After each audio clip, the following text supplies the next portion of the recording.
Karlslund, det er Jan Mikkelsen, som vi kan takke for at have fundet Natasha. Jan har været her i afdelingen i et års tid. Ja, men vi har vist ikke fået hilst på hinanden før. Karlslund, godt klaret. Tak. Og Dennis Højbjerg og Gitte Hermansen kender du jo alle. Ja. Nå, hvad er planen?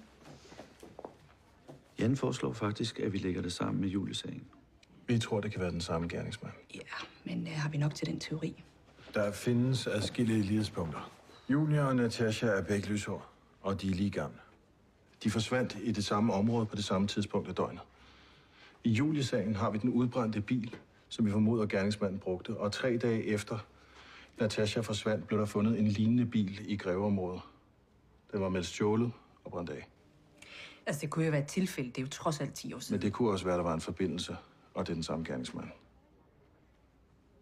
Inden I lægger de 2 sager sammen, så vil jeg rigtig gerne have en ekspertsvurdering på den teori. Altså, hele Vestjylland går i panik, hvis de hører, at vi leder efter en seriemorder. Ja, selvfølgelig. Hvad med Louise Bergstein? Hun er kriminolog og psykolog. Hun er den bedste inden for det her område. Hun blev faktisk headhunted til England, hvor hun arbejdede som profiler i et par år. Men så vidt jeg ved, så rejste hun hjem igen, og hun er ikke ved politiet mere. Nej, hun arbejder vist på et krisecenter nu. Men jeg har arbejdet med hende før, og jeg tror godt, jeg vil kunne overtale hende til en konsultation. Fint. Perfekt. Jeg tjekker op på hende med det samme. Godt. Amanda, hvad kunne du tænke dig, vi taler om i dag? Jeg har mødt en.